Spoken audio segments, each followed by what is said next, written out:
Incoming transmission. Oh no.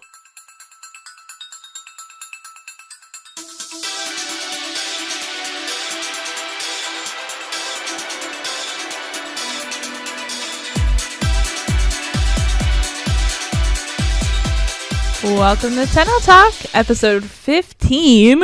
I'm your host, Rebecca, and joining me, as always, is my co-host, Jeremy. Melodus. So, what a week we have had.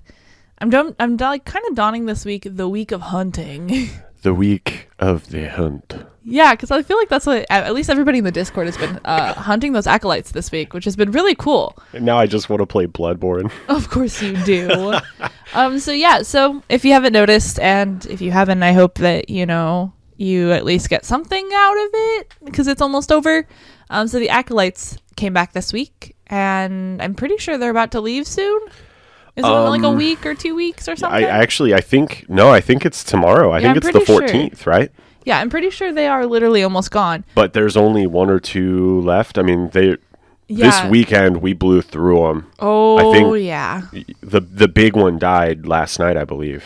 One of them had 0.1% health left when I was on earlier today. And I don't know where the consoles are. I've heard little bits, but I'm not up to date on this. Yeah, I'm not as in tune. I hate to say I'm not as in tune with the console, just because I've been playing on PC this week. Mm-hmm. And that's been like my main focus has been on PC. So yeah, but other than that, yeah, they've come and they're about gone. So I hope everybody got the mods that they wanted. I'm calling Argon Scope the bane of all 4% drops. I can't tell you how many people we've had in the Discord that have been complaining and just having a lot of issues getting that mod to drop. And then we've got people in the clan that have like 3 or 4 of them. Yeah, it's so weird. I mean, I know it's RNG, it's 4%. Some people are just going to be lucky, but wow, like it just seems disproportionate even at 4%. Yeah, no kidding. Yeah, it's absolutely crazy. I think somebody said they were up to 60 runs and still no Argon Scope dropped. Yeah, I believe that's right. Yeah. So I'm pretty sure, at least on the PC side, he's already gone. So your chance for Argon Scope, and I think this morning was the one that had Maiming Strike, and that one's about gone as well.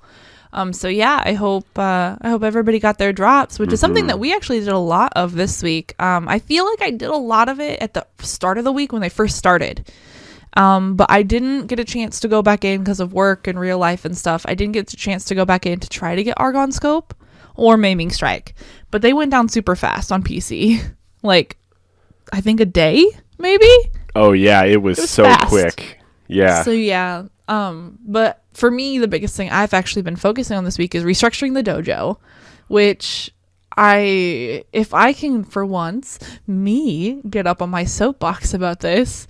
Oh my God, I'm so frustrated with this dojo. All right, so here's the point in this week's episode where we prove we're not white knights. Yeah, this is the Rebecca bitch session for a second. Take the gloves off. Here we go.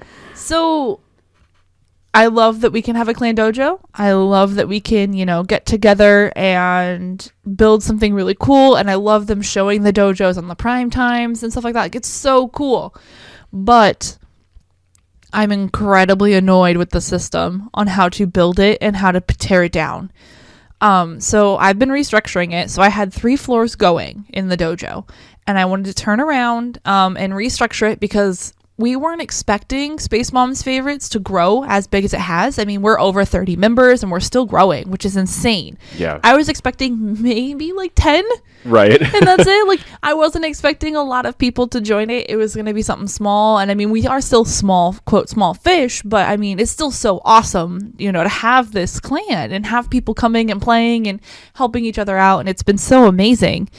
But it's one of those things, like, I just wasn't planning for it. So the dojo was kind of just thrown together for me on what we needed and trying to get research up. And I put a lot of my forma and stuff into it. I think the grand total so far of all the forma that I've put into it is in the 20s.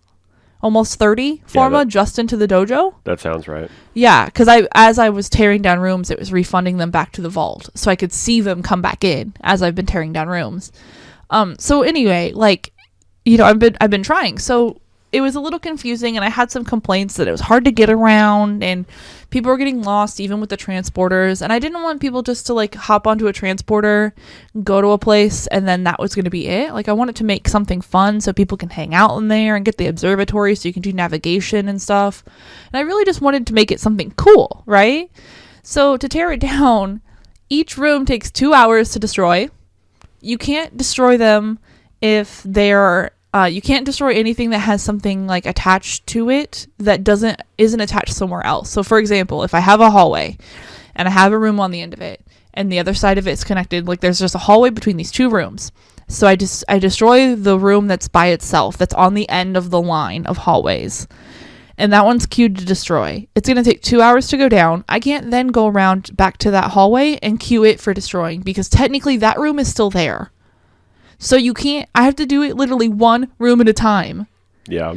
And so, I work, we stream, so I don't have time to like keep on top of it every 2 hours. So what I thought was going to take a week for me to get everything down and then restructured is now taking like crazy amounts of time. Well, it's been a week now. Yeah, so. It's been over a week. And you're still dismantling?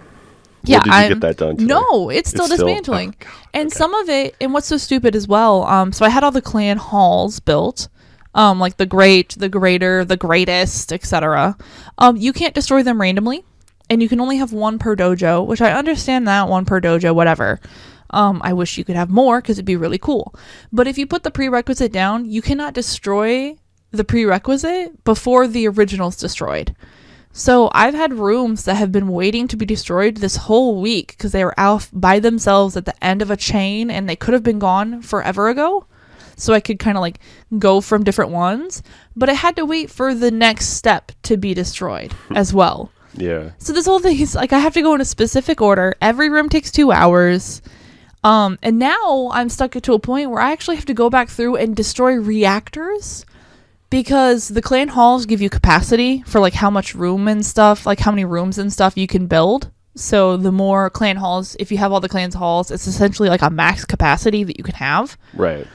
So I actually have to go back through now and destroy some reactors that I built to give us energy from my base floor, which is just a reactor floor. And I have to go back and destroy some of those that I've already put in to start building reactors so that I can lower our capacity down of what we have so I can destroy one of the clan halls. Like, this thing is dumb. So I will say the order that stuff happens in, like, I get it. Like, I get why you can't destroy that without taking down the reactors. Like, that makes sense. That's fine. My problem with it is that each thing you dismantle takes 2 hours, and as the leader of the clan, there's no way to, like, authorize it to happen immediately. I know. And I'm not talking about, like, rushing it with plaid or something like that. Like, just as the leader of the clan, warlord, thank you, you should just be able to click a button that says, okay, queued for termination in 2 hours, and then you click another button that says destroy immediately. Yeah. And maybe it pops up a little box, like something I'm about to get into from a fresh off the presses tweet, but maybe it pops up a little box that's like, are you sure? And you have to type in dismantle or something like that, just so it happens immediately, because it's final. Once you destroy it, it's final. I get it. That's why there's 2 hours, I assume, so that you can change your mind. Yeah, you can think about it. And I mean, you can do it up to like 10 seconds left. You can cancel it. But this would have been like dismantling the dojo would have been like a one-night project. Just you would have had to be, careful about the order you take things down in. Yep. But it would have been like a one-night project, and then 2 more nights for, maybe more, because stuff takes time to build. I get, I'm not pissed that it takes time to build. It's just dismantling taking 2 hours is so awkward. Yeah, the whole thing has just not been a good experience. And it just makes me harken back to like, because I am a big like housing builder. I love building, but honestly, I'm inspired to build after seeing other people's dojos, but I don't feel like doing it because the control system for building is really hard. The dismantling is annoying. The build times are understandable, but also kind of frustrating.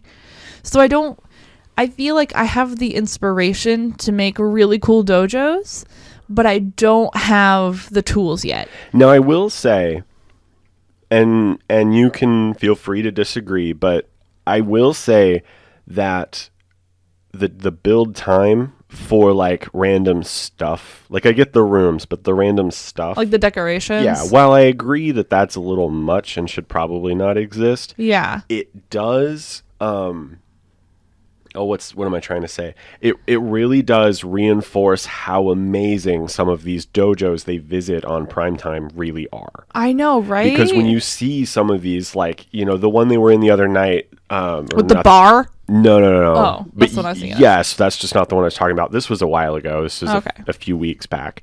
That had that serpent dragon thing that was like weaving between all the pedestals. Mm-hmm. That was insane. And then when you think like each part of that took days to build or however long, I don't they know. Take 20. Every single decoration takes 24 hours. Okay, that's what I thought, but I couldn't remember for sure. So, and then like if even one thing was out of place, they'd have to dismantle it, put it back up, and then it takes another 24 hours before it's quote really there and all that stuff. It just really makes some of these things just so much cooler in a way. I don't necessarily agree with the barrier there, but it does really turn like the dojos that they spotlight. I've always thought they were cool, but coming from games like WildStar, you know, I was like, this is really cool. This is stuff we used to do in WildStar, but now it's like you have the patience of a saint. Yeah, I know, right? And still managed to you know stick with this to the end to make this really great thing. And you bring up a good point too with the other one.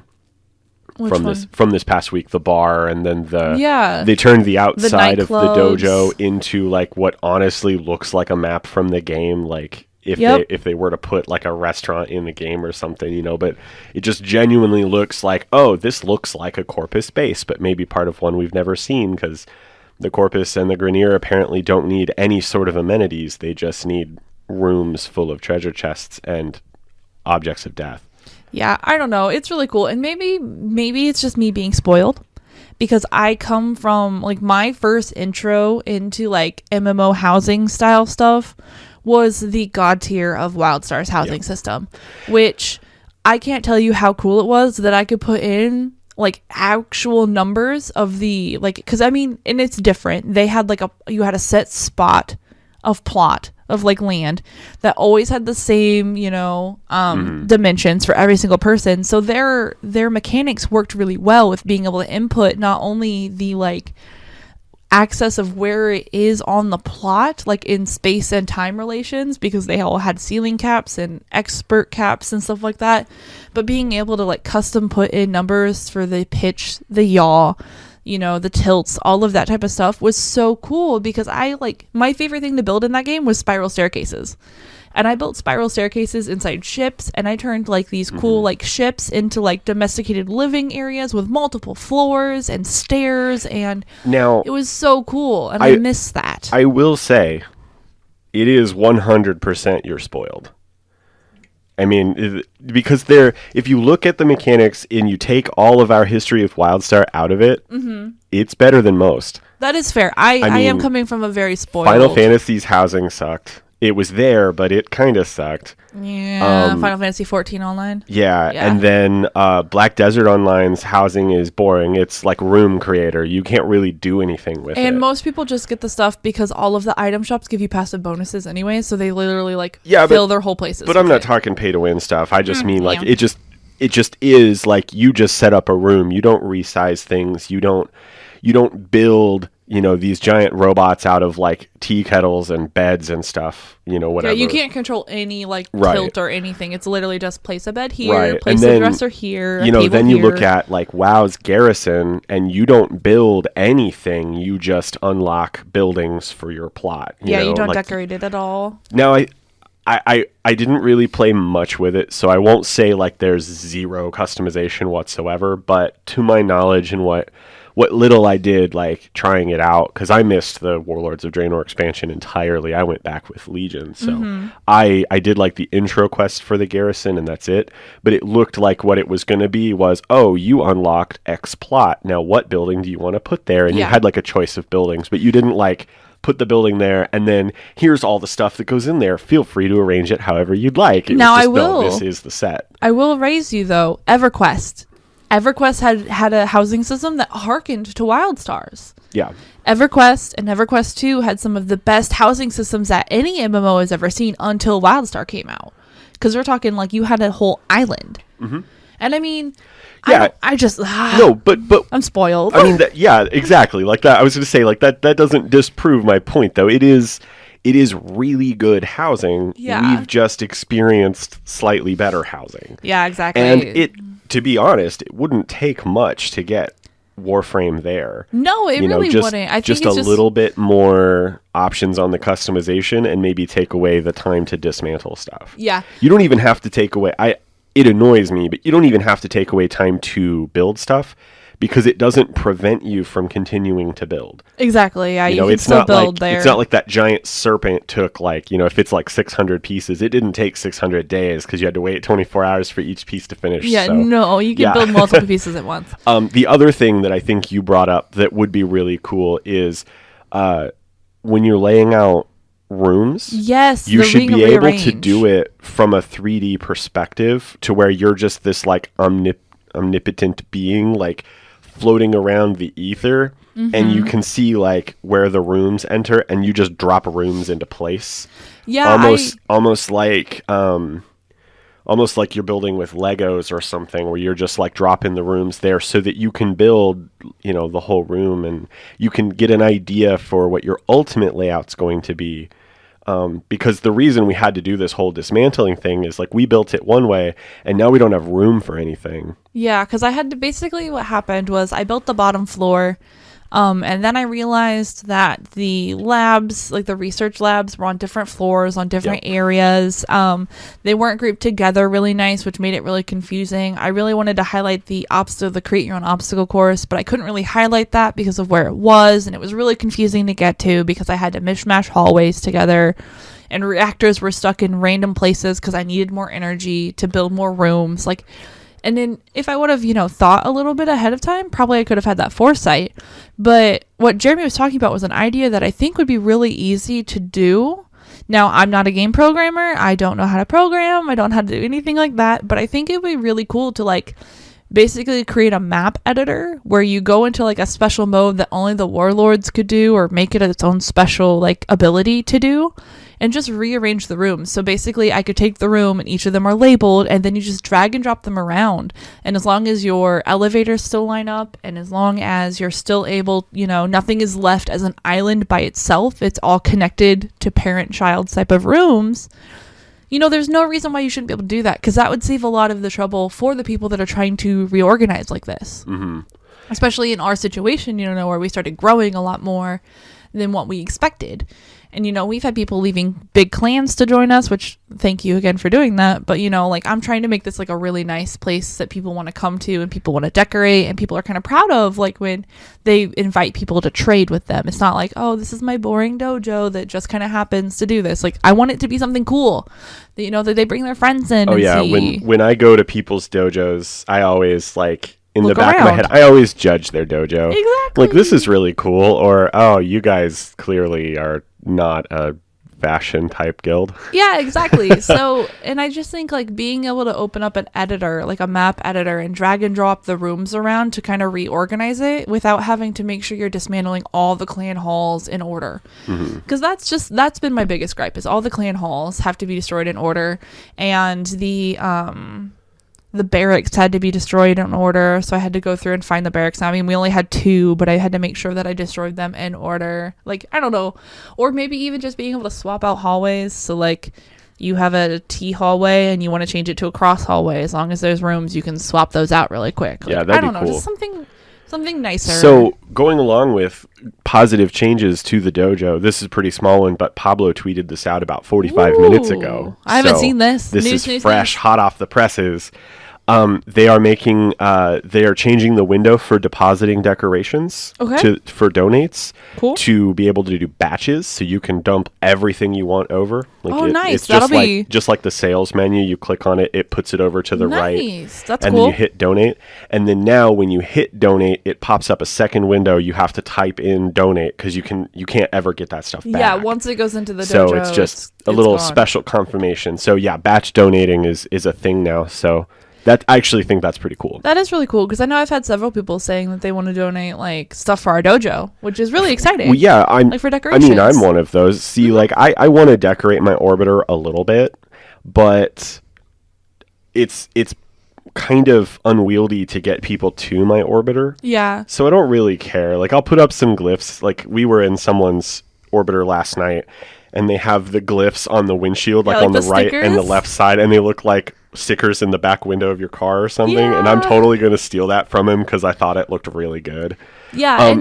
But like short of that, like, you know, I'm going to dump like all my cools. Like, I gave you my Teshin statue. Yep. Their Teshin bust.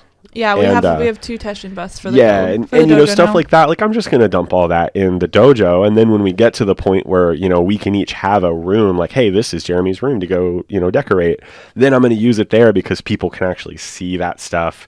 It's because that's what I liked about WildStar is as much as I liked building my own stuff, I liked touring other people's places. That was the coolest stuff. So that's what I'm going to do with my share of the dojo. Of the dojo, yeah. Yeah, and that was one of my favorite things because, like I said, and I know I've probably said this before, is like, you know, I was really big into it in WildStar. That was my favorite aspect of the game. And I mean, I loved raiding. I loved the hard dungeons. I was a hardcore player for that for a very long time, until it started to die down a little bit.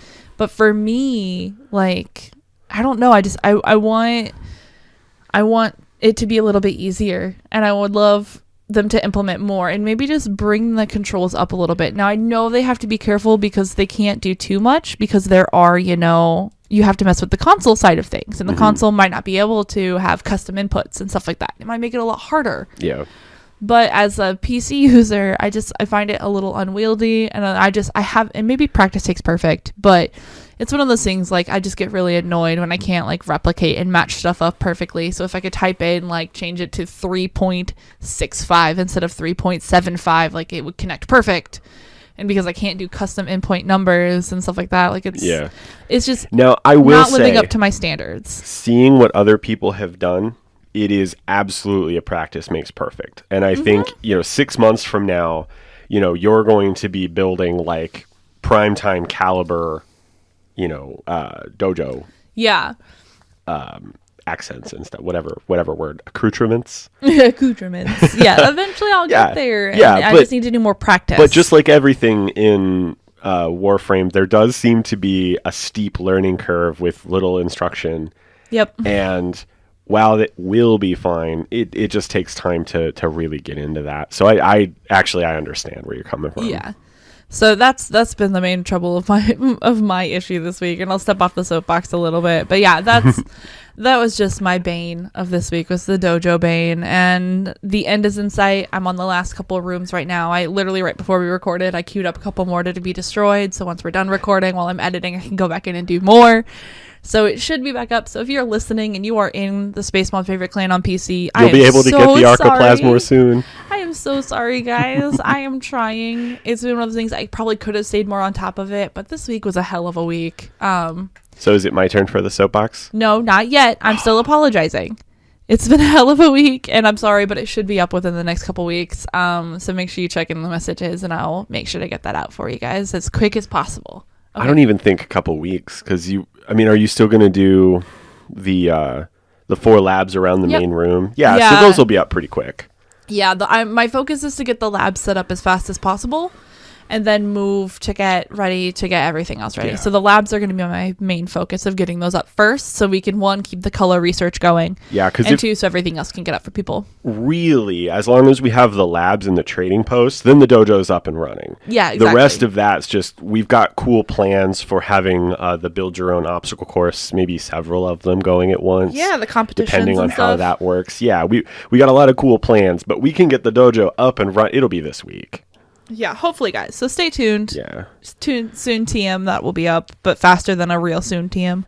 So yeah, all right. Now your time for the soapbox. My turn for this. It's not really a soapbox. It just is a the soapbox. cycle is finally broken. I don't like Nova. I know. I found a frame that I just don't enjoy. I love having one around. I'm not saying she's a shit frame or anything like that. But as far as like playing them, I don't think and this could be, you know, I got called out for saying that I hated Octavia when we were talking about this last night with the clan, that I hated Octavia, and then I put a proper build on her. But my problem with Nova is speeding up and slowing down enemies is not fun. That doesn't interest me. I like when it happens, don't get me wrong. Like I said, I like having one around. And the teleport, like, that's just not something that I'd use. It's fun to use it. Like, you are like a master at setting those portals. Like, when we're navigating like the Cloud City map, or the Gas City, excuse me. Sorry, Star Wars. Don't sue me, Disney. But, you know, like, you're all these like walkways and stuff, and you're just like dropping portals so I don't ever have to move the walkways or even really bullet jump. It's fun. Yeah. Her 2 ability is awkward. It's really awkward. And every time I've brought that up, everybody's like, oh, we don't use the 2. Like, okay. I don't like that as an excuse, though. Yeah, I'm actually thinking of farming another Nova Prime, with some clanmates and stuff, and bringing out some old relics to try to get another one. Yeah. Because I want to build a build around her 2 ability, but right now I don't have space for it. So I'm really like thinking maybe I could do it. The Vectis or any other like real good sniper rifle, or I even had decent numbers with the Supra just because it shoots so fast. I use the Amprex with it. The Amprex is really good because you can just shoot it and follow it, and then just like pop it on the ground really quick. And then her 1 ability is like, I mean, it does okay damage, I guess, but the damage reduction stuff. I want it for the damage reduction. I don't want the balls to like fly away and hit other people, because then I think I have like my damage reduction skill up, and 5 seconds later the balls have all gone and knocked out other guys, and then I'm getting swarmed. I'm like, why am I dying? Yeah. I don't know. I don't find her fun. I don't think any of her skills are enjoyable. That's fair. And looking at it, like, it's not like, I'm going to keep bringing up Octavia because I legitimately misjudged Octavia. That's a big mistake on my part. And I still am going to put a good build for Nova together. I'm going to give her a potato, all that stuff, just like every other frame, because you got to do that before you really know if you like a frame. But when I was thinking about it last night, I honestly don't think that changing duration or adding power or adding efficiency, I don't think any mods are going to save her for me, except maybe the augment mods. I could kind of see that.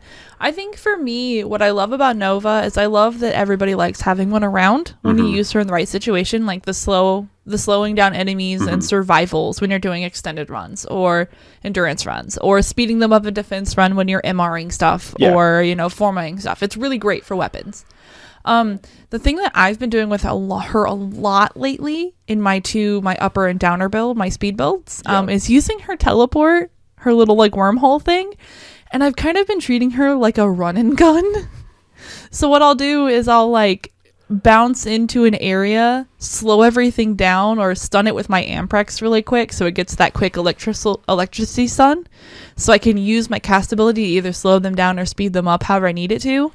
And like get around one of you guys to do it so you guys stay safe, and then dropping my portal and hopping out of there and using it as like a quick run and gun type of thing. Yeah. And it's been a lot of fun. Like, and you know, I might slowly be trying to troll a little bit. Just a little. Get with someone portals. else in the portal, yeah. Yeah, put other people through portals. But it's fun. But I only do that when we're like with groups, not like when we're in public. Sure, only when I know the people. But I'm yeah, not that like, much of a troll. I'm not going to say like she's worst frame in the game, blah, blah, blah, because actually I don't think she's bad. She just doesn't meld your playstyle. I definitely think I found a playstyle that doesn't jive with me, and it's definitely Nova. Which is really funny because Nova is a CC frame. Yeah. And she, you know, she's about CCing, about slowing people down and speeding them up and stuff. So it's really interesting that it doesn't meld with you. Yeah, but I'm not a fan. Well, that's all good. So far, like I said, I'll put a real build together. Just like everybody, like I don't know if we talked about this. I think we did last week. I have all of the Prime frames now. Yep. And aside from Neja, because I got rid of Neja for space reasons, and I can get him back now because I've got some space. But I have all of the frames in the game. I've played them all. Aside, like I said, I don't have Neja right now, but other than that, I've played everybody. I still need to MR a lot of the non-prime versions of prime frames, like Frost, Ember, Zephyr. I got the primes before I got the regular ones. Yeah. So I need to go back and level a ton of frames, but I have played everybody now. Yep. And one of my goals is to, while I'm working on the YouTube series that is hopefully going to be coming out in the next week or two. Soon, TM. Soon, TM. Yeah. But a legitimate soon, not a TM. Gotcha. Anyway, but I am going to put like a real build together. I'm going to put a potato and probably an Exilus slot in everybody, just to get a real build going. So I will put the work in Nova. I know some of you are probably like steaming out the ears, like you hate my favorite frame, BBQ. So yeah, I don't know, but I don't like it. It's okay. There's frames that I obviously, we've talked about it before, don't like. And I think it'd be weird if you liked every single frame. But I think the thing is just becoming to appreciate when other people run them versus, Definitely. I might not like them, but they are a good frame versus that frame is just trash, never use it, blah, blah, blah, yeah, blah, blah. And so, yeah, in a way, she's kind of going to be like Necros for me. I love having one in the party, but I think he's pretty dull. Well, there you go. I play him all the time because he's good to have around, but I think he's kind of dull. And that could be my build, but I'm using like a pretty standard meta build with Despoil and Shield of Shadows and Never Die. But, like you don't really use his skills because his other two skills aren't that great. Yeah. So I don't know.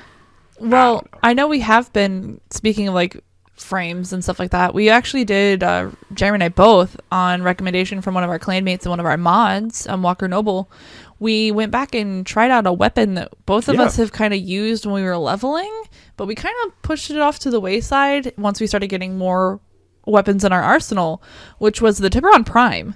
It's funny, like, I actually went back to it. Like, I know Walker is a big fan of it. He really enjoys it and thought it was kind of crazy that I had stopped using it. But the reason that I went back to it is we started looking at the stats for our most used frames and weapons and stuff, and it is far and away my most used primary.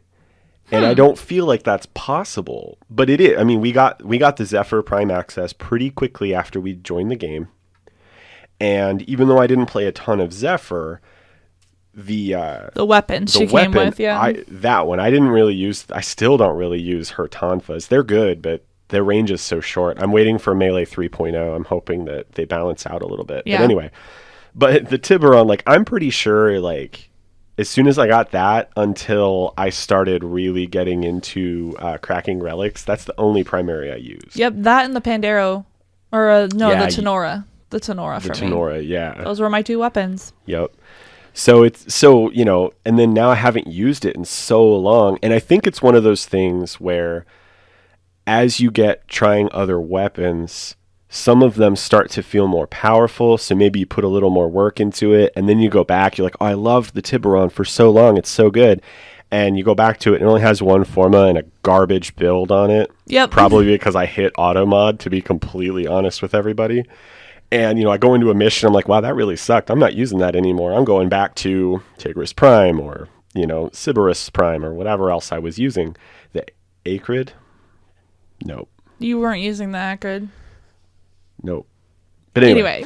So doesn't matter at this point. Yeah, so, you go back to those, and then, now, like, I was like, okay, so I put 2 more forma, so I have a 3 forma in my Tiburon Prime, and it melts some faces now. Yeah. I put a good build on it. I'm pretty happy with it. I played it a little bit this week, but for me, I'm still stuck in that I don't know where I should take it type of a build, because I really like it in the burst. I really like it in the auto.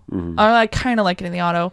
And I kind of like it in the semi-auto, but I'd rather, run like the Sybaris or something for that. But I really like it as a burst weapon. But, it was explained to me that it's a really solid weapon, but you really kind of want to build it for whatever you're going to be using it in, because if you try a generic build for all 3, you're going to have there's better only burst weapons, only semi-auto weapons, and only assault, like, auto weapons. Definitely. So it's one of those things, like, I put a forma in it, and I have a build that's okay right now. Probably, for me, I pull it out every once in a while. It was really fun to use to pop ribbons for, like, headshots and aim gliding kills and stuff like that. I really like it.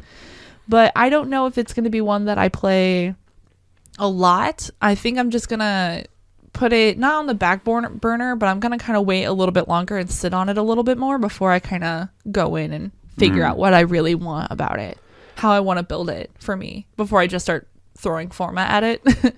Yeah, I agree though. I went with kind of a hybrid build because if I want a burst rifle, I'm going to use the Sybaris because the lever action just speaks to me on a personal level. Yeah. If I want a full auto, like if I'm going to use it as full auto, then I'm going to use the bolter because currently the bolter is like my favorite full auto gun, but Soma Prime has a good second place there as well. But yeah, and if I'm going to use it for a semi-auto, I'm going to use like the Vectis Prime and just have a scope with it, or I could use something like the Latron Prime, but it kind of sucks. But I think it just needs more love. Yeah, I was just say that could just be a matter of I don't think I put any Forma on it. Nope, and it has maybe 2 mods on it right now. It's a sucky. Yeah, and I got it with Frost Prime, with the Frost Prime bundle earlier this spring. So, it has a potato on it already, but it doesn't have any Forma because I just didn't I liked it for a minute and then I was like, I'm going to go back to the Tiburon. Yeah. So, but what I guess roundabout point, what I like so much about the Tiburon is with a decent hybrid build and 3 Forma, all 3 fire modes are viable. I can use, if I need to score a bunch of headshots for, whatever reason, if it's, like a boss fight or something where you need to hit a specific spot, switch to semi-auto. If a nullifier bubble is coming towards me, I need to burn it down, I can switch to full auto. Typically, I switch to my sidearm, but now I don't have to. Just, hit the middle mouse button, switch to full auto. So it's just good. So yeah, I don't know. I'm super excited to see. I like now that I have more time and I've got I consider myself to have more knowledge than when I first started the game. It's really nice kind of going back to these older stuff that I used so much. So hopefully soon we'll see a return to the Tenora and the Pandero and kind of see what I think about those now and maybe put some time and love into those. But yeah, I don't know. It's really nice that now we're kind of going back and trying stuff and taking our knowledge that we've learned both from playing and from the community and from you guys. And we're kind of rebuilding and kind of going back. So I really love it. So thank you guys for all the sweet knowledge that you've been giving us. It's been really helpful.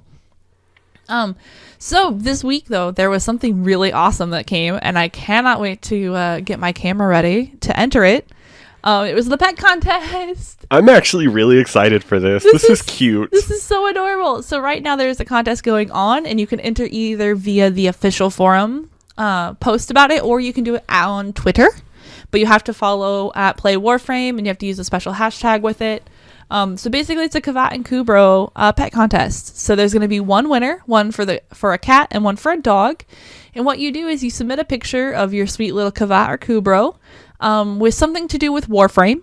So either playing Warframe or anything like that. And the winner of the dog and the cat get 1,000 plat and they get their animal's pattern created as an imprint and a pattern, basically, well, not an imprint, but a pattern for the Kavat and the Kubro, and they get it for free, and then it's going to go up on the marketplace. Yeah, and we have a calico kitten, so you guys should just don't enter the Kavat contest because our cat's going to win. We'll see. She's so cute, and I want a calico Kavat. So let's come on, Team TennoTalk, let's make this happen. I know, right? So yeah, so we're definitely going to be entering our little kitty. Nata is her name. We're definitely going to be entering her because her feet are all white and she's a black calico, and then she's got a calico stripe between her eyes, and she's got this really cool calico pattern and white on her chest. It's really adorable. She has a black toe. Yeah, she has one black white toe. White paws, but a black toe. Yeah, it's adorable. So yeah, but I'm really excited to see all of those. I know we, in our Discord, we constantly have people posting pictures of their pets and fur babies. Oh, George. And, George. I love George. So yeah, shout out to George. He's my favorite little puppers on there. So yeah, it's so exciting, and I love that they're doing this. This is such a cool contest. This is so cute. So it's I don't know if you said it's called a Tenno's Best Friend, which is even better. I love it. I love it so much because it is a best friend. And literally right now, while we are recording, my kitten is sleeping on my desk. in her little bed that is on my adorable. desk. She, every single time I sit down and we record and stuff, she just comes up here, curls down next to her food bowl, and goes to sleep in a bed. It's adorable. And she does it while we're streaming too. She'll come up here and curl up while I'm doing it. So yeah, so I'm super excited. Also this week there's the return of the Twitch drops, which are almost over. The sacrifice drops. The last one is the cherry tree glyph, which is going on literally right now from August 13th to 15th, right? Yes. And this is the last time to get it. Yeah, well, no, we missed the other two. The other two were going on, I think it was Thursday and Friday of this past week, and then Wednesday and Thursday, or maybe it was Tuesday and Wednesday of last week too. So that was the headpiece and then the Teshin statue. The Teshin bust, yep. So this is the last one, and this is the last time to get it. Which reminds me, I need to pull up a stream and watch it, because I still don't have the cherry tree glyph.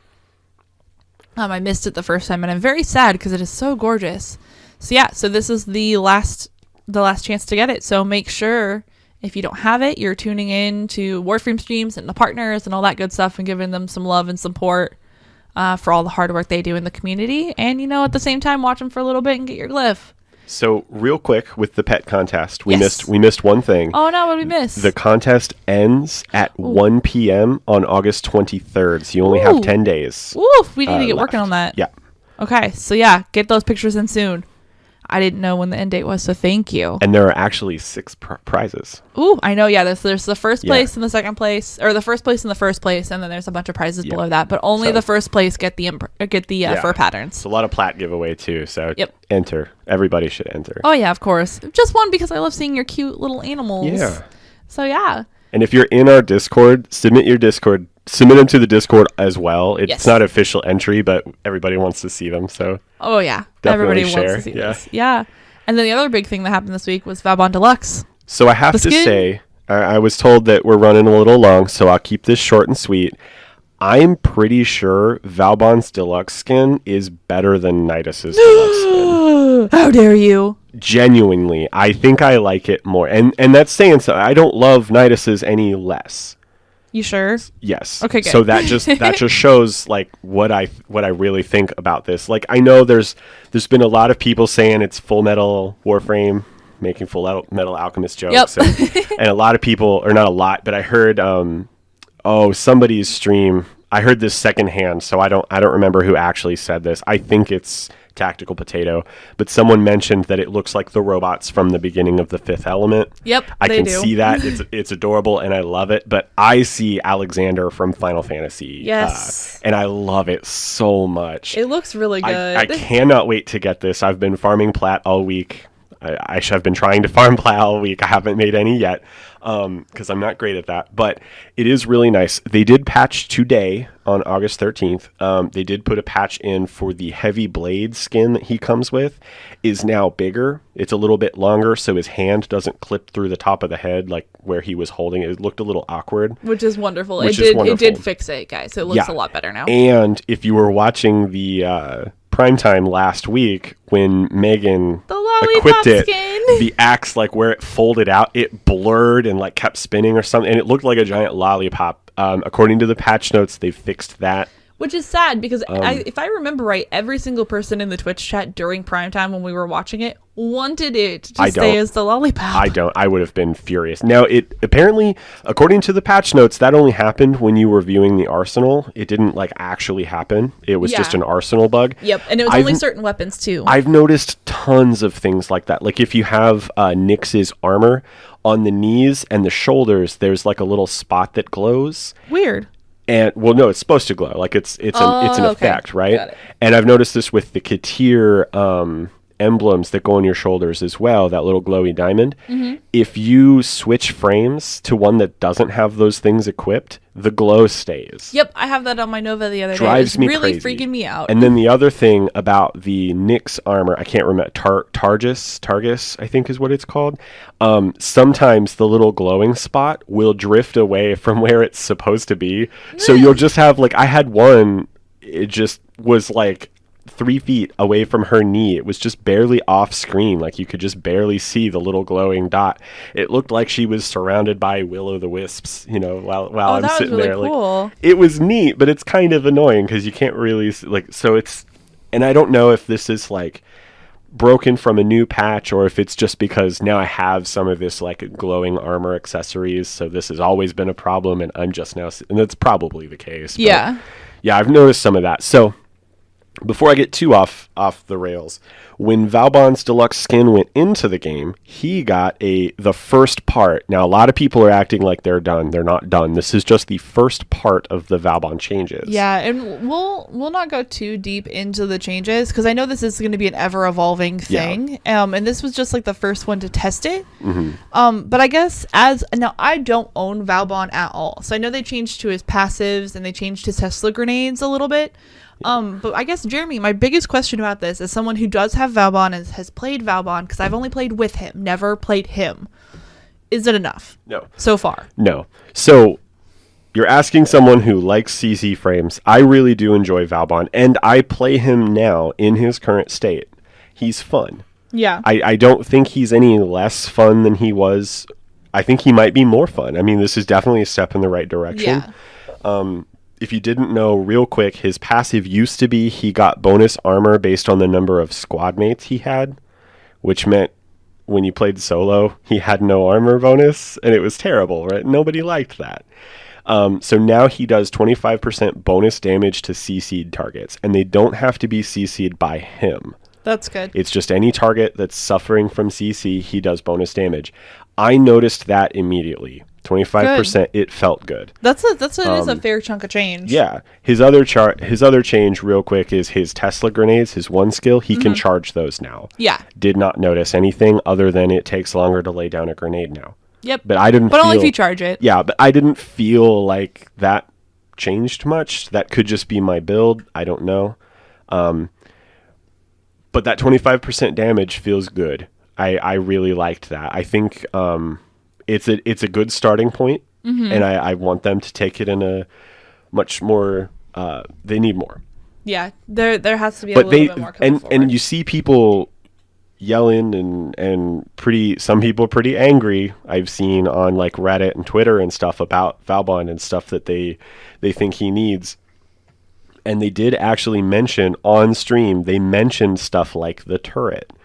A lot of people want Valbon to have a turret or something. Yeah, like dropping down turrets and stuff. That would be cool. I've seen some people talk about giving him a second Sentinel that works like Venari. So he can fully mod it, and it's essentially an exalted weapon for him, but it's just another Sentinel that he gets. I think that's kind of a neat concept. So sort of like she gets two Kavats, or a Kavat and a Sentinel, he would get a Sentinel and a Kavat, or two Sentinels, something like that. So he's kind of similar to her in that way. I think that could be cool, but what I like is the DE employees have mentioned these things so people can stop popping blood vessels that they're yelling them so loud. Like, yep. They are aware of some of the stuff we'd like to see changed. It's just a process. So I'm excited for Valbon's future and Nyx's future. We talked about that last week, but I'm still excited about it with her possible changes. So, but it's a good start, at least. It's a good start, yeah. It looks but like it's they're moving just in the right a start. Direction. Yeah, they're definitely going in there. And they've made no indication that this was it, so I don't know why some people have taken it like that's all Valbon's going to get. Good luck. It's because people get butthurt a lot. It's the internet. Are you shocked? Just saying. I'm not shocked. I'm disappointed. I will say, though, if they give Valbon turrets, I'll call him Valbjorn. Like Torbjorn. No. Have some armor. Have some armor. Yeah, I will totally make Torbjorn. Oh, my Swedish accent is going to need some work. I know, right? We're going to work on that. So, yeah. So this week was kind of quiet, but there are some good things. And I think overall this is shows a really good step in the right direction for DE when it comes to, all the outcry of the frames that are broken and the frames that need stuff. So this is a really good step, I think. And I'm very glad that they're doing this, honestly. It's nice. Good for them. Yeah. So yeah. So we're going to wrap up this week with some email questions and some Twitter questions that we got. So if you have a question that you want answered, or you have some funny like challenge or anything like that, feel free to email us at TennoTalk@gmail.com.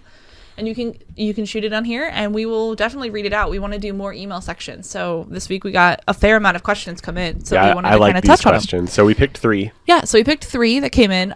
So this one was sent to us by Goofy Goof, and it says, "Hey there. So I am a MR8 Warframe player now, and I recently got my first Orokin reactor. But I'm conflicted on using it on one of my Warframes, specifically Frost, because I'm afraid I'm just wasting it.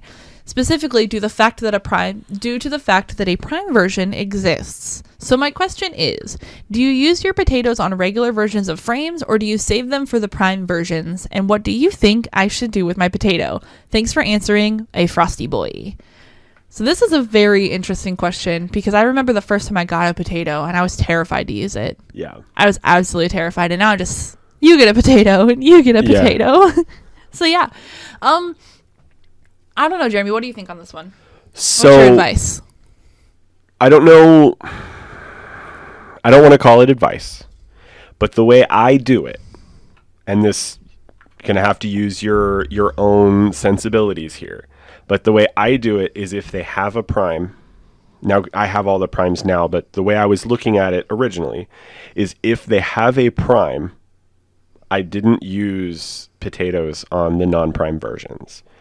Now, I, as we've seen over the last few months, have no problem either buying or grinding out some plat and buying a vaulted frame with that plat. Mm-hmm. So, my Necros, my Ash, because it was before Ash got the free giveaway, my Trinity, before she got one, I farmed up some plat or just bought the plat, and I went and actually just bought one off a Warframe market. Yeah, I bought it off a player. Because I didn't have access to the relics, and at the time, I didn't have friends who had those relics because they've been playing forever and were willing to share with me. So I was like, I like Frost. I want Frost Prime. So I got Frost Prime. Yeah. In that scenario, if you are willing to buy the Primes or put the work into the game to get the Primes yourself, I would not use a potato on a frame that has a Prime. The exception to that would be if it's a frame that you really, really like or that you use a lot. Like Rhino is a bad example because he's unvaulted at this moment. But 6 months ago, Rhino would have been a decent one because he's absurdly expensive. Yeah, he was really hard to buy. Yeah, the Prime isn't that much of an upgrade. And on top of all of that, he's useful in almost every scenario. Rhino would be a fair one, and I think Frost falls under that banner too. He's such a good defense frame. I could justify, because it's also, the other thing is, it's just a potato. And as you get going, potatoes open up quite a bit. Like, yes. I never hurt for a potato for more than a couple weeks. Yeah. Like, you can get one through, like, an invasion, or I hurt the for gift catalysts. of the Lotus stuff. I hurt for catalysts more than I do reactors. For the weapons, but that's because I change weapons a lot. Yeah. Yeah, but I would say I probably wouldn't use it on Frost myself. But if Frost is, you called yourself a Frosty Boy. I have to assume you really like Frost. If you don't have the means to get Frost Prime in 3 or 4 weeks, then I would. I probably would at that point justify it. Because, if Nidus Prime was out right now, but I didn't have it and had no means of getting it, I wouldn't regret the 6 formula I've put into Nidus. Yeah, exactly. And that's probably, I kind of hearken to the same thing here when it comes to it. It's just, it comes down to how much do you love the frame and how much do you play the frame versus how accessible or how far you're willing to go to get the prime version of it. Yeah. Using Jeremy's example, like with, with some of the other frames, I put a potato in Nyx before I got Nyx Prime, because I had Nyx, so I put a potato in her and tried to start building her a little bit, just because I wanted the more mods so I could kind of start to mess around, and then I ended up getting a Nyx Prime, so I turned around and put a potato in her as well, but that was because at the time I wasn't sure if I was getting Nyx Prime. Right. She was vaulted at the time. Yeah, she was vaulted. So the other hard part that it comes with this is I'm a big believer when it comes to playing the game that formatting and having a full mod capacity of the 74 mods with the matching aura slot and stuff, that at that point, that's when I start to get a really good feel for the frame. Because I know Jeremy had this with Octavia. You know, Octavia base was not that interesting, but he changed up the song. He put some Forma in her, and he did a build, and then he liked Octavia. So for me, I don't think there ever is really a waste with a potato. And I know a lot of people probably disagree with that. But, you know, I think you shouldn't be afraid to use potatoes. And you shouldn't be afraid of wasting them because there will always be more. This goes for Forma as same, well. Yeah, exactly. We had someone ask us last night about Forma, and it's the same answer. I would say the only time that I would disagree with you and say it is a waste is right now I have Ember and Frost Prime. I've never run their regular. So when I go get their regular ones just for the MR, that's a waste. Yeah. I'm not going to put a potato because I'm just going to go to Hydron for 20 rounds and then delete the frame. You know, yeah, I'm and just getting it for the MR. That's a completely different scenario. I'm just talking like when it comes to like you pick up a Warframe that you don't have. It has a Prime version, but like for Nova, you pick up Nova. Nova has a Prime. The Prime is vaulted, but she has one. Yeah. Or Mirage. Mirage is unvaulted right now. You do Mirage's quest, you get Mirage's frame, you build her.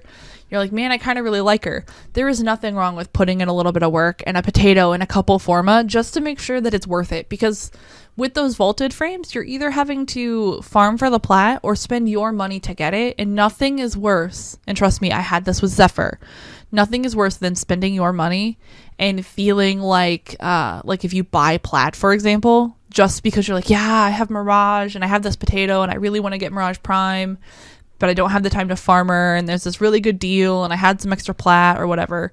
There's no worse feeling than putting your money down just so that because you really want to get something and then it ends up not being something you like, because it feels like a waste. Because once you build it, you can't take it back. You can't resell it. The only thing you can do is sell it for cred.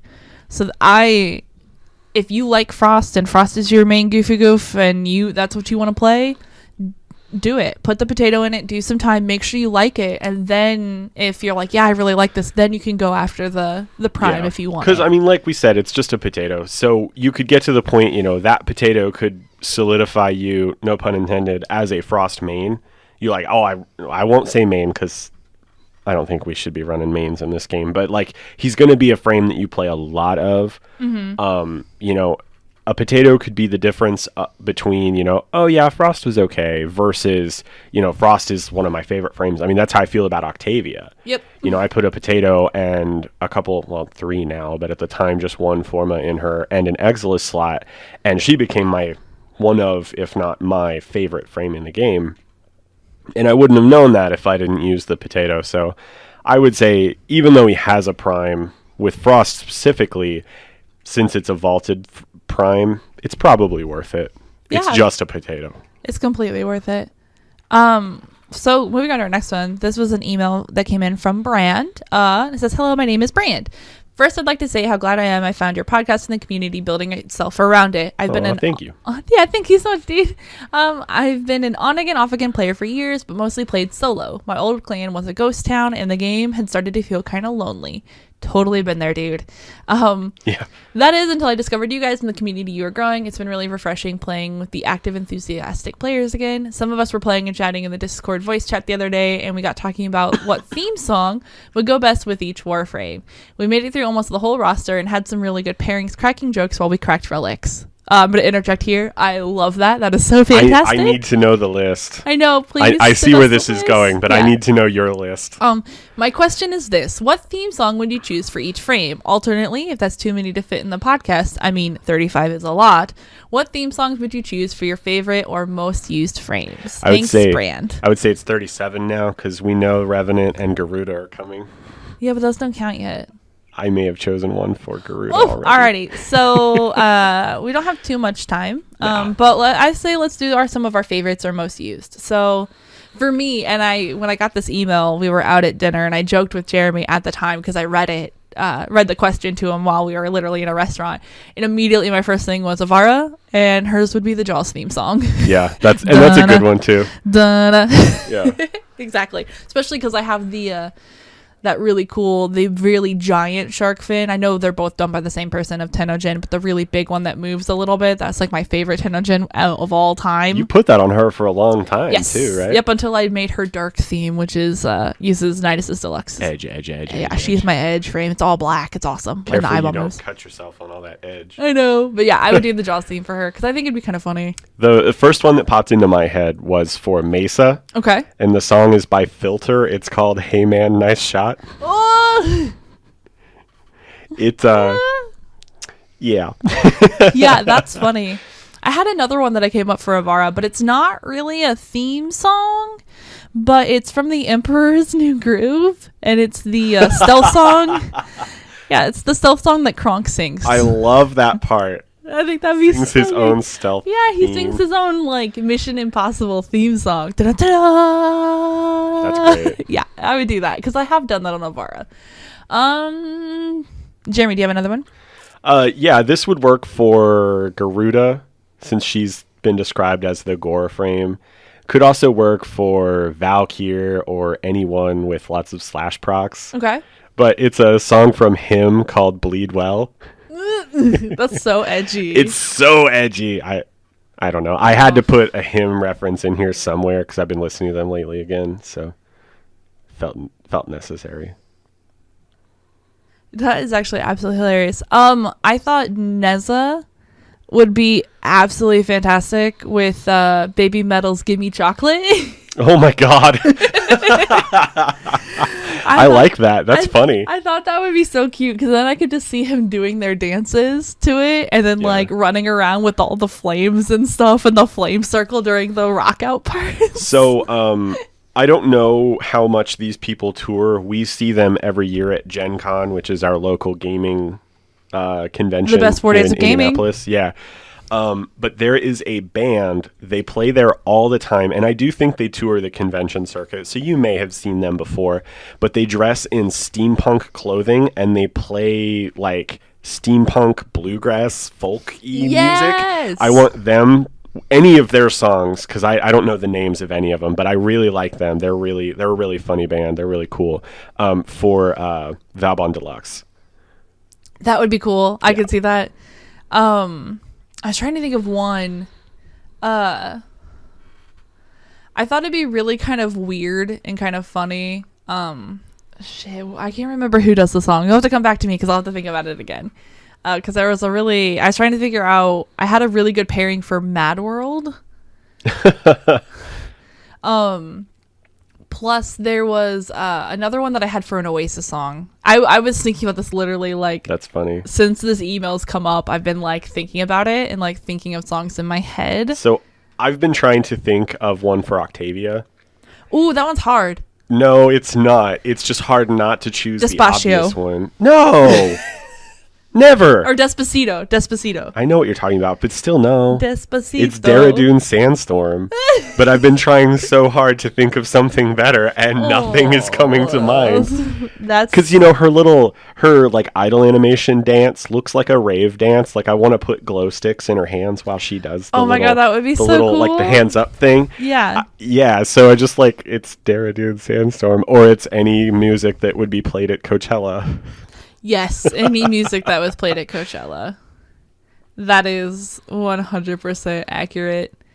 I don't know. This is so funny. And I keep like I said, I honestly have been thinking about this for a couple of days now since I saw that email. Would Mag be Get Lucky?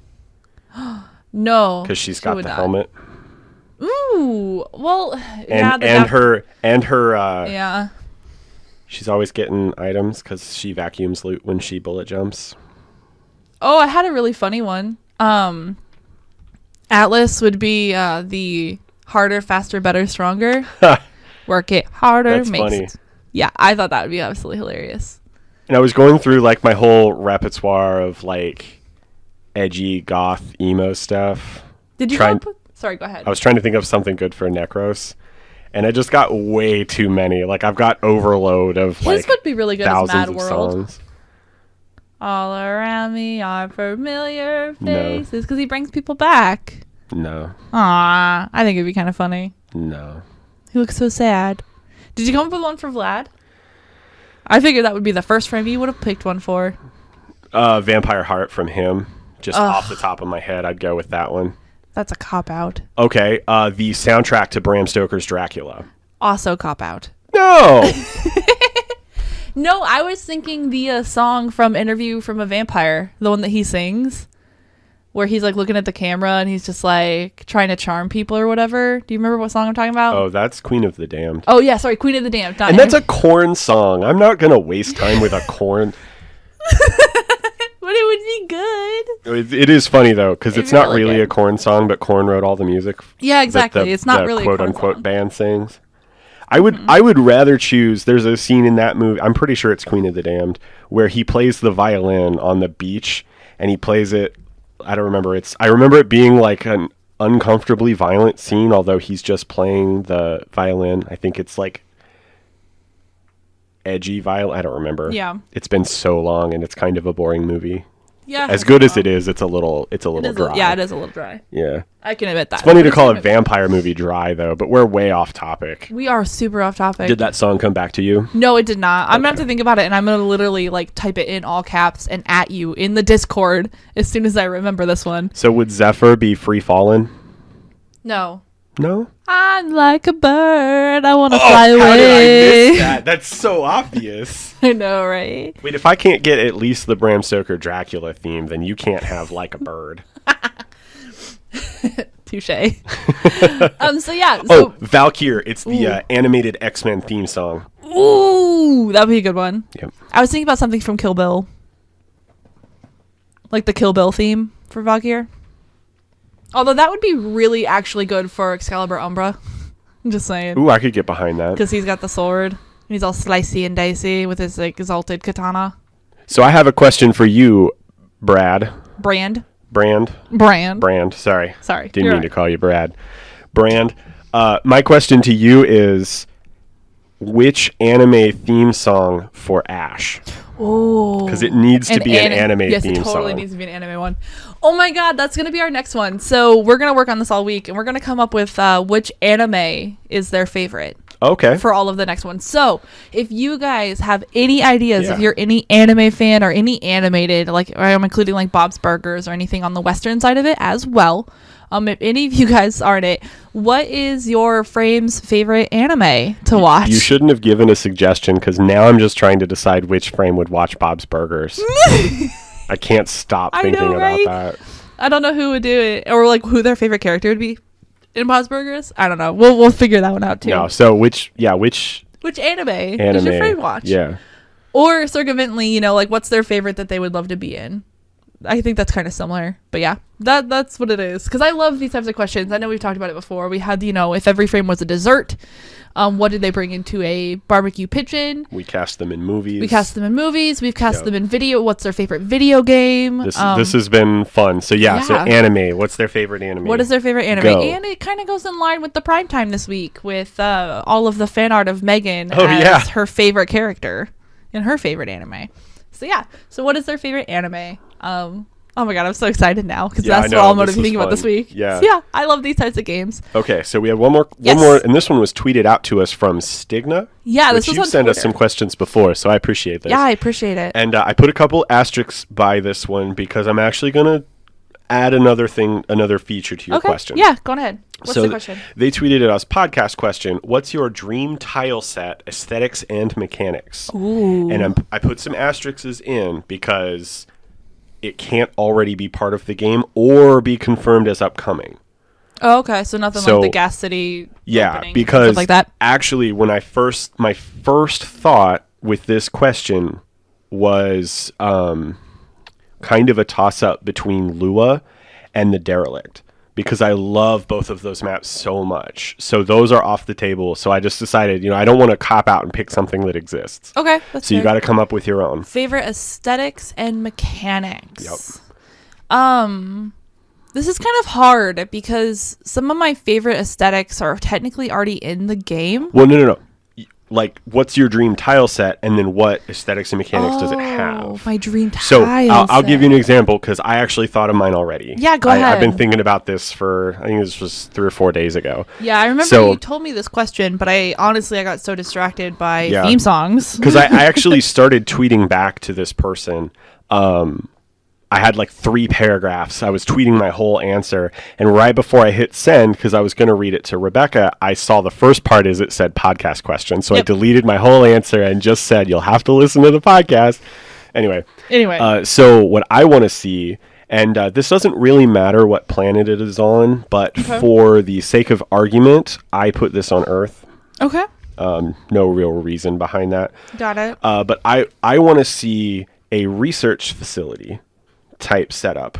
And it's not Grenier or Corpus. This would be something like else. old, like pre-Earth? Maybe, yeah. Okay. Or maybe it is Grenier or Corpus, but it's before this is super old, so it's before their modern aesthetics kind of took over. So, got it. Okay. So it's a little more in line with regular research lab, whatever. Okay. So, and the whole thing is underground, way underground. Again, implying that it is an older map, right? An older, possibly older civilization. Nothing in there works, but one of the things that happens is you get in the lab, and I was thinking back to watching you play through parts of Horizon Zero Dawn. Yeah, I was just actually about to say, are you talking about like the old tech of Horizon Zero Dawn? Without spoilers, yes, kind of. Got it. So when you walk into the lab, the lights don't turn on, but some of the computers and these like holograms and stuff all turn on. So there is some light, but the mechanics of this particular tile set revolve around light and dark. So the shadows are super, super dark, and they make it very difficult to see. And I was thinking, the reason I thought of this is I want to play Chains of Harrow again because of the atmosphere of those rooms and what they did with what is really just a Corpus ship. But they switched out the lighting, and it felt like some of the color too was different. I mean, it wasn't just a copy paste. Some of the rooms were rooms I was familiar with, but not all of them. And it felt good. It felt kind of creepy, and it felt sort of like what I'd kind of wish they'd go back and do for the Derelict, which is why the Derelict was the first thing I thought of. Was I'd revamp the Derelict. That's my dream tile set. Yeah. But anyway, so this is kind of along those lines.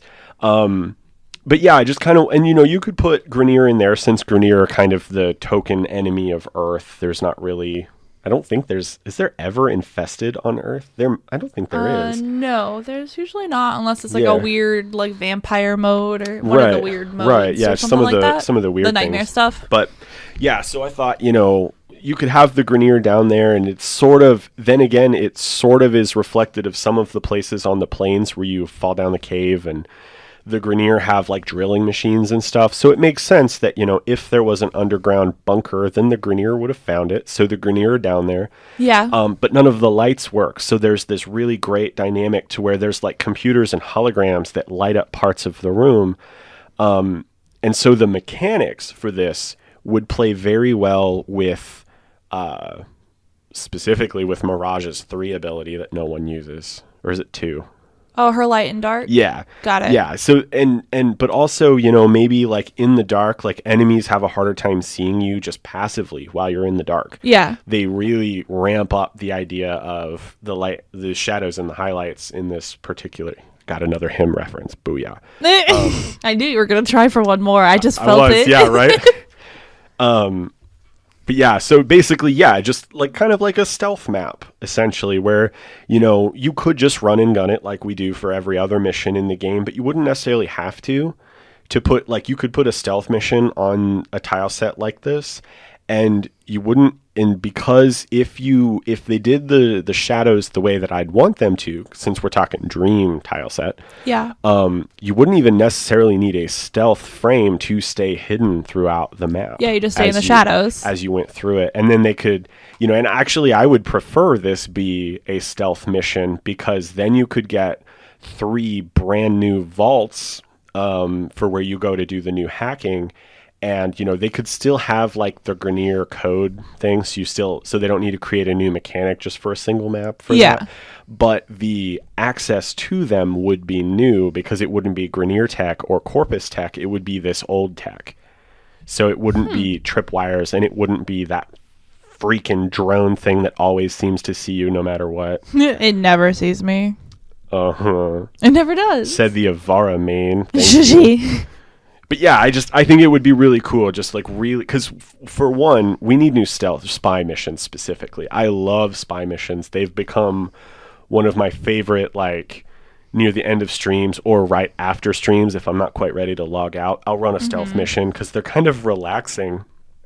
And I've gotten into this thing where I was doing this the other night on stream when you took a break because you weren't feeling well, running other missions that aren't spy missions in stealth. Like trying, I was running sabotage missions and trying to never set off alarms. And I really wish that like the stealth was a little bit more. I'm not saying like make more spy missions, but I wish they could reintegrate stealth a little bit better. Maybe, because the only time you see it is in like spy missions. I don't even see it in rescue missions anymore. Everybody just trips the alarms, runs in, hacks the consoles really quick, and then runs. And I'm not complaining. Yeah, but that's how it's going to be when the name of the game is finish the objective, and we're only there to finish the objective because it's a nighttime alert or something. Yeah, we're just going to blitz it because you can. Yeah. That actually kind of is a good segue into my dream tile set, actually. So my dream tile set is one that kind of would act like the random puzzles in Lua, but they could go on any map whatsoever. And it was kind of like a hearken to old Oregon bases, essentially. So anyone that's on the ground, on actual ground, okay, is so where it had to be. Taking all the Corpus ships and the Grenier ships. Taking all the ships, you'd actually have to be on like a planet, sadly. So it would limit it down a little bit, but it would, make it available. Essentially, and what it would be is like this thing that you open and you fall down into it. And Jeremy, I know you never did the original Coil of Bahamut stuff in Final Fantasy XIV. Oh, I got called out. Yeah, I know, but that's okay. No, yeah, I never did I did the first couple, but yeah. Well, I don't remember which turn it was, but one of the turns was really, really cool, and everybody blitzed through it so fast because it was kind of dumb as far as like a raid goes for. But essentially, you walked into this room, and there were these like fragments of this piece of floor, like on all different levels, and you had to fight the monsters on it and then turn these little dials and point it in a direction. And it had two directions that it pointed, and it became a jump pad. And then you would step on it, and it would launch you to another tile set. And you could see where everybody was going. And essentially, you had to use those to jump around to get to the center part to finish it. So it all depends on which way you turned stuff. So if you turned it the wrong way and jumped the wrong way, you get lost. And you'd have to like kind of try to backtrack and stuff like that, because it was all about turning these little panels one way or the other and then using them as a jump pad. So it'd be really cool if there was something like this, that it's like an old Oregon factory of sorts, or an old Oregon tech that kind of is busted apart, and they've implemented some sort of way so like you can't like bullet jump. And I know there's been a lot of people recently that have talked about like really cool mechanics that aren't in the games, like gravity disabling and stuff like that, so it makes you really heavy, or zero G stuff like that we could explore around with and manipulate. So it'd be really cool if you couldn't bullet jump in this one, or you couldn't, like, for some reason there was weird tech so you couldn't jump off and fall off of the tile sets. You couldn't just jump between them, but you had to do like these like cool intricate puzzles and stuff to get down and around. But you could also open it up as like a side mission. So the point would be is you would go and you'd go to like say do an exterminate mission on Pluto, right? So you're in this ice area and you're there to do it. And suddenly one of you guys stumbles upon this and falls down, and then suddenly Space Mom or whoever's giving your stuff saying, wait, change of plans. Because she can do that sometimes. Some of those do change. So a change of plans, and suddenly you're doing this whole like Easter egg, essentially, sort of thing that gets a different reward or something cool. So then you actually have to kind of go do regular missions and explore a little bit, hoping that you could find this. So it kind of gives that little bit of like a random generation type of stuff, like you do get with like the corrupted mod vaults and the Lua puzzles and stuff like that. But instead of just getting a mod, it changes the mission and makes it a little bit more fun and a little bit kind of like changes it up, you know, like you do this like cool little puzzle thing, and then when you get down, you're in this whole nother area of the map. And I saw this in where were we at? We were in PoE. We were on the plains, and we were doing some bounties, and suddenly it opened up to this whole other part of the map that I had never been to. I've never seen that before. And it was so gorgeous. So I thought maybe this would be a really cool way of introducing even more new tile sets as like ways to go in that are like caves or suddenly defying. I mean, we're in a game that it doesn't have to mirror real life space. You could fall down a cave on Earth and then suddenly open up to this whole open up area that looks completely different, and it can exist because this is a space game and people can suck it. So I think it'd be really cool if we had some sort of like weird, very harkened to that type of thing where it's tile sets where you have to navigate your way through and it gets you to this new area with a new objective, and it's very puzzle based versus killing based. Because I like puzzles. I think puzzles are fun. I'm really sad that really the only places to go to puzzles are Lua. I want more puzzles everywhere. Yeah, for sure. Those are definitely the highlight of Lua. Yeah, so I think it'd be really cool to introduce like a puzzle tile set that leads to a different thing or a different type of mission, or just like a cool little hidden area that might have something cool in it to go look at. Because when I'm in public and I'm running alerts and I'm cracking relics, I'm all about doing it efficiently because everything's on a timer. You know, you want to make sure you can maximize the most. But when I want to chillax and stuff, it's kind of, for me, I'm kind of sad that that's kind of hard to do in public groups. But I think it'd be really cool just to give something else to do while that's not, you know, let's just run this alert really, really fast, or let's just go run the space mission really, really fast. Yeah. And the hunting, the acolytes is what really got me into that, because the acolytes, you had to search every single little nook and cranny room that was to cool. find them, and like, it's that cool. was really fun, you know? Yeah. So I think, I don't know, my dream is tile set would be something that has like a really fun puzzle mechanic that, you know, might disable you bullet jumping just to blow through it, or you have to do the puzzles and activate jump pads to navigate your way down, and you can get lost going down or up or however you want. That could lead to a different type of mission or a switch in mission. You know, they wouldn't even necessarily have to disable bullet jumping, just make bullet jumping required. Space the jumps out farther, so instead of needing to disable it, you just... Or like the puzzles unlock a door, and that's like the path to bullet jump. That's like you bullet jump that hole instead of the other door opening where you could bullet jump that one. And I don't know, it would just be really cool. I think something really puzzly, something that looks very Oricon-y and very different. It would give a lot of play on making stuff look really cool, and using different aesthetics, and really kind of open up the world to like some really cool non-traditional space stuff, I think. Yeah, and it would change it up kind of nicely. You know, you're on Pluto, you're used to what the Pluto map sets look like, and then suddenly you're in like an Oricon-inspired cave, you know, and you're just like, this is neat. Yeah, exactly. Because there's a series of missions, I think on, is it Mars? Is Mars where the Grenier base has found one of the portals that take you to the void? I think so. There's one portal, like some of the portal missions. Those are really cool. Yeah, it's a sabotage mission, I believe. And you like, because you have to go through the portal and then it takes you to like Pluto or something. Or Earth. I've gone to Earth before on one of them. No, I'm sorry. They are in the void. And then the portals take you to the planets. Yeah, because you go really fight cool. that big like metal cat thing in the ice map, or you fight those two Grenier ladies that are crazy in the swamp on Earth. That one's so fun. So, I mean, they've already set a precedent for that, so your tile set would be freaking cool. Yeah, I just think it'd be really cool. So, I don't know. It was really fun to think about, and I really think that you could get a lot of play, you know, and a lot of different variety is what I'm looking for here. Something that, you know, I always, when we go into missions and Space Mom switches it up, and they're like, oh, now we're no longer doing this mission. Now you have to kill all the targets. I'm like, wait, what? Oh, and it wakes me up instead of doing the monotonous thing over and over again. Also, as a streamer, it would be kind of nice to have missions that last more than 2 minutes. Yeah, exactly. I feel like sometimes we go into missions and I feel like they're kind of boring to watch because it's the same stuff. Yeah, because they go real quick. You know? And that's why we do like the extended runs, or we grind on like Hydron or something, because at least then there's engaging content for a period of time as opposed to just a quick rescue mission or something. But those get repetitive. So this would be a nice change of pace as well, because it's, you know, it's less run and gun oriented, has some more moving parts to it. Yeah. I like that. That's cool. Yeah, so I think it'd be really fun. But thank you so much, Stigna, for that question. I loved it. And thank you guys for all the email questions. Like I said, if you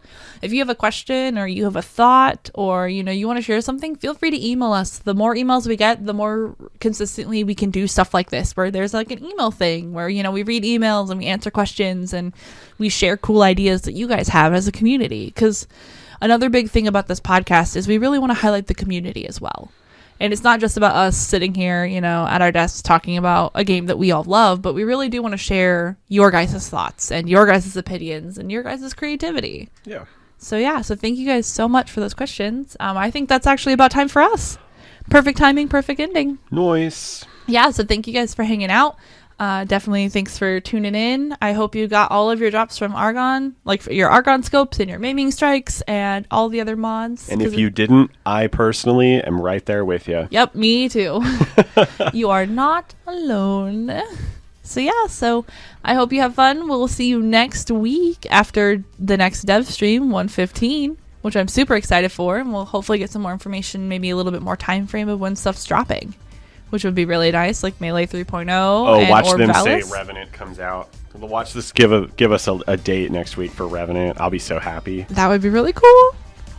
Maybe more information about some Vabon changes, some Nyx changes in the works. That would be really nice as well.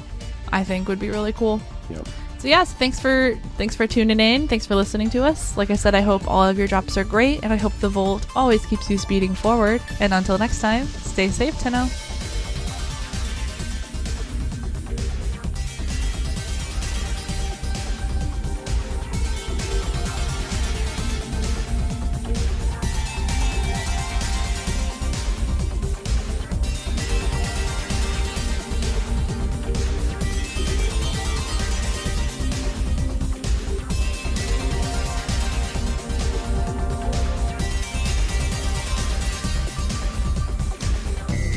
TennoTalk is a weekly Warframe podcast produced and edited by Rebecca and Jeremy of One Couple Verses. Warframe is created by Digital Extremes. Music for the podcast provided by Purple Planet Music, and the Orta sound clip provided by Digital Extremes Fansite Kit. You can email the show at tennotalk@gmail.com and reach us on Twitter at tenno_talk. You can also join us live on Twitch at TennoTalk on Monday and Wednesday from 7 p.m. to 11 p.m. and Friday from 7 p.m. to 12 a.m., all Eastern Standard Time. Follow us to make sure you get updates on when we are live, as the stream times can change, and you can subscribe to the channel to help support the show. You can download the podcast on Apple Podcasts, Stitcher, Google Play, and along with most major podcasting apps. If you like the show, be sure to rate us and leave a review, and thank you guys so much, and we'll see you next week with episode 16.